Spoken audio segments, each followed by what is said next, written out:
Histoire d'en dire plus.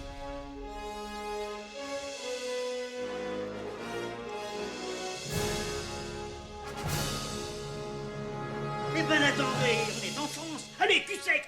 Hop.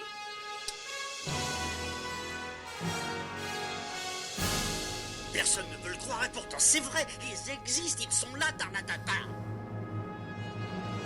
Le glow. Il faut qu'on pète.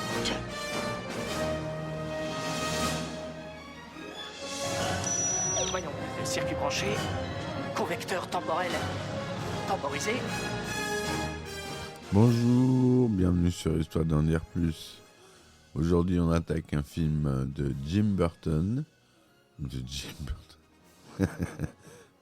J'allais dire James Cameron, non. Tim Burton, pardon.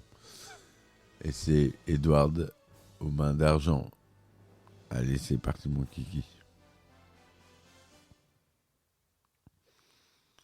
Oui, donc Edward aux mains d'argent de Tim Burton, étant pas Jim Burton, est un film qui est devenu culte avec le temps. Excusez-moi, je m'assois bien, voilà. Un film avec Johnny Depp, Winona Ryder et Diane West dans les rôles principaux. On a Tim Burton qui est à l'origine de l'histoire de ce film, avec la collaboration de Caroline Thompson, qui est scénariste et qui sera la scénariste du film. Donc Edward aux mains d'argent, ou Edward Scissorhands, est un film américain réalisé par Tim Burton, sorti en 1990. Il mène plusieurs genres cinématographiques, le fantastique, le drame romantique, la comédie, et narre l'histoire d'un jeune homme, Edward, créé par un inventeur, mais resté inachevé, et qui a des ciseaux à la place des mains. Edward est recueilli par Peg Boggs et tombe amoureux de sa fille, Kim, alors que les habitants de la banlieue résidentielle où il vit désormais l'accueillent d'abord chaleureusement avant de se retourner contre lui. Johnny Depp, dont c'est la première collaboration avec Burton, interprète le rôle-titre d'Edward. La distribution principale est également composée de Winona Ryder, Diane West, Alan Parkin, Katie Baker et Anthony Michael Hall, que des grands acteurs. Le film marque aussi la dernière apparition de Vincent Price, encore un grand acteur, au cinéma. Burton élabore l'idée du film d'après sa propre jeunesse passée dans une banlieue résidentielle de Burbank. Il engage Caroline Thompson pour scénariser son histoire. Le développement du projet est fortement accéléré à la suite du très important succès commercial remporté par Batman en 1989, le précédent film de Burton. Le tournage se déroule essentiellement en Floride, dans l'aire urbaine de la baie de Tampa. Le film est un succès commercial. Il est très bien accueilli par la critique. Il remporte plusieurs récompenses, le prix Hugo du meilleur film, le Saturn Award du meilleur film fantastique. Burton, lui, le considère comme son œuvre la plus personnelle. Il y développe des thèmes comme l'exclusion, la découverte de soi et la confrontation entre le fantastique et le conformisme. Le film lance la carrière de Depp et associe définitivement Burton au mouvement gothique. En 2008, le magazine Empire le classe 66e dans sa liste des 500 plus grands films de tous les temps. Depuis sa sortie, le film a, comme je vous l'ai dit, acquis un statut de film culte et est considéré comme l'un des plus grands films de tous les temps. L'histoire, donc, c'est une grand-mère qui raconte une histoire à sa petite fille pour lui expliquer d'où vient la neige qui tombe sur la ville. Cette histoire commence avec un jeune homme appelé Edward, joué par Johnny Depp, créé par un inventeur, Vincent Price, vivant seul dans un sombre château perché sur une colline. Mais l'inventeur meurt avant avoir pu achever son œuvre, laissant Edward avec des ciseaux aux lames extrêmement acérées à la place des mains. Edward vit donc seul dans ce sinistre château jusqu'au jour où Peg Boggs, Diane West, représentante en cosmétique Avon, découvre le château et, poussé par la curiosité, se présente à sa porte.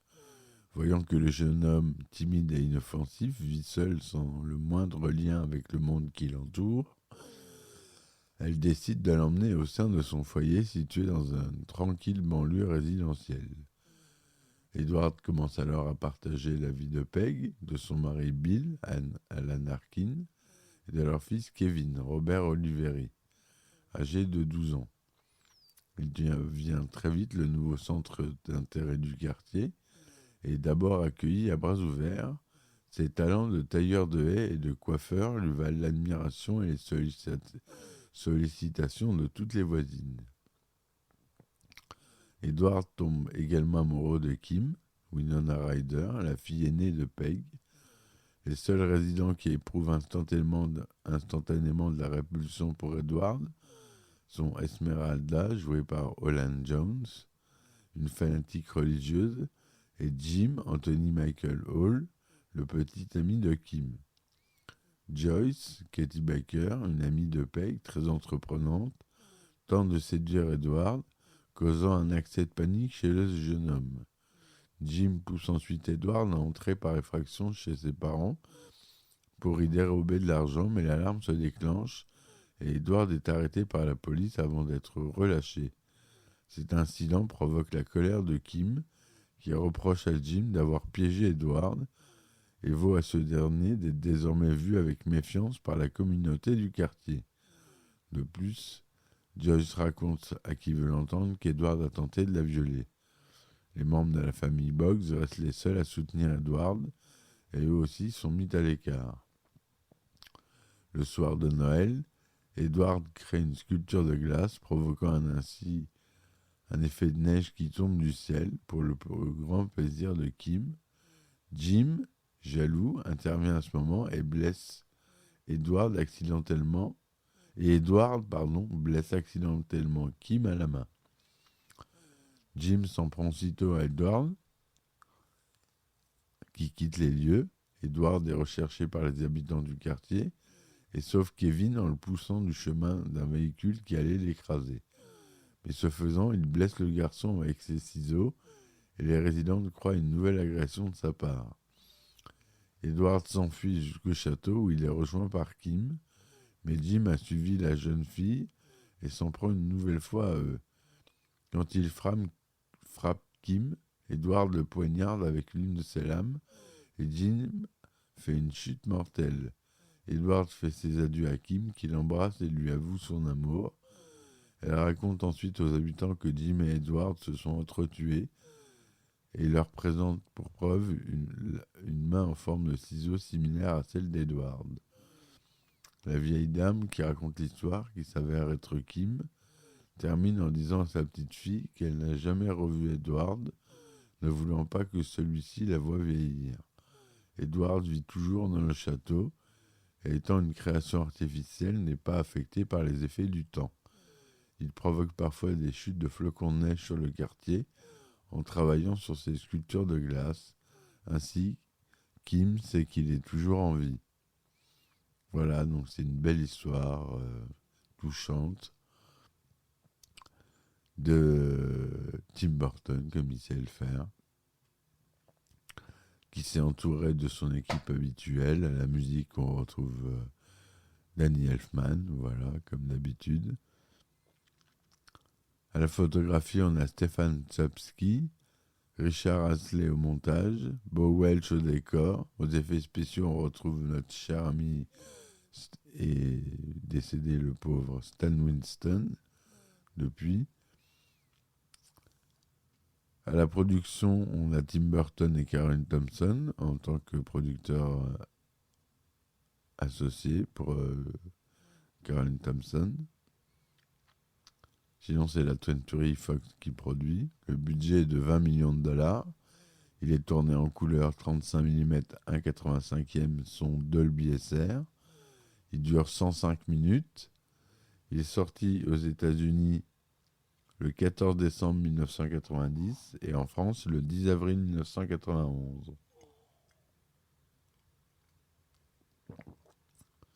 L'idée du film trouve son origine dans un dessin représentant un homme avec des ciseaux à la place des mains, réalisé par Tim Burton pendant son adolescence et reflétant ses sentiments d'isolement et d'incapacité à communiquer avec les autres habitants de la banlieue résidentielle de Burbank, où il demeure.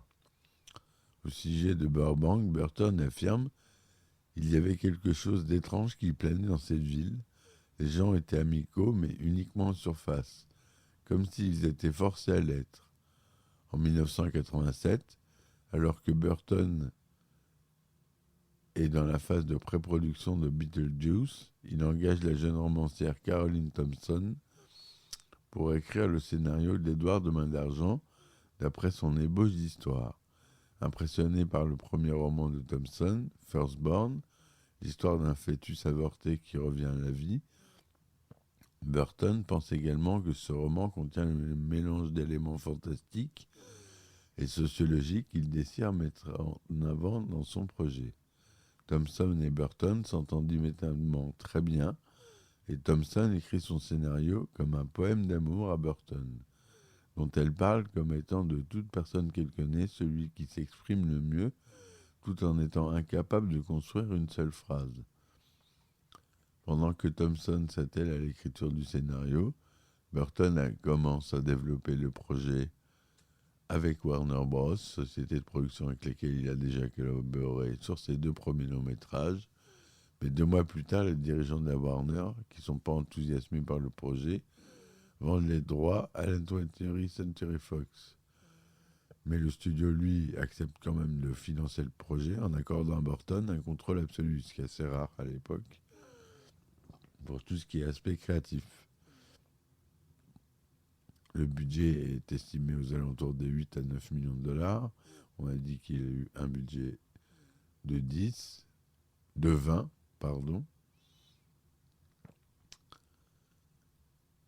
Il a l'occasion de réaliser le film qu'il veut, et plutôt que de mettre tout de suite dans son chai la suite de Batman, comme le souhaiterait la Warner Bros., il choisit de réaliser Edward, aux mains d'argent.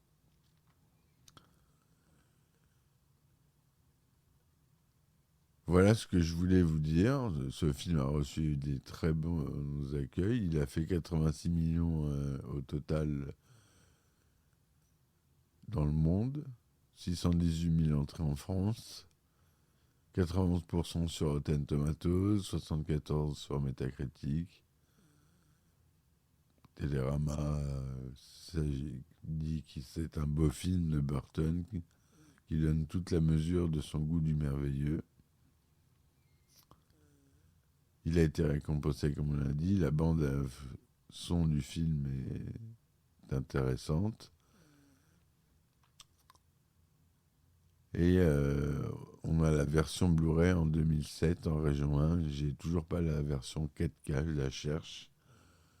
Si vous connaissez, moi je la trouve pas. Si vous connaissez quelqu'un qui a le lien, n'hésitez pas à me le laisser en commentaire. Voilà, je vous remercie de m'avoir écouté jusque-là.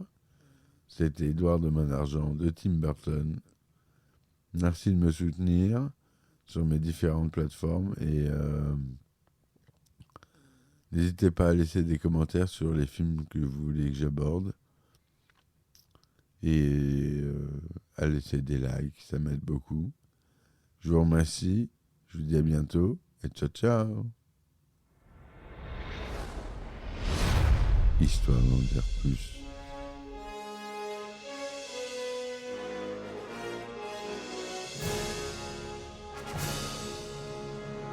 Eh ben attendez, on est en France. Allez, cul sec. Hop.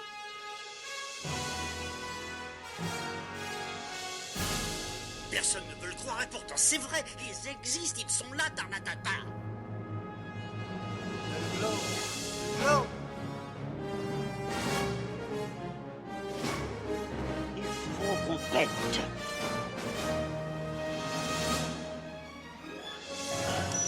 Voyons, circuit branché, correcteur temporel temporisé,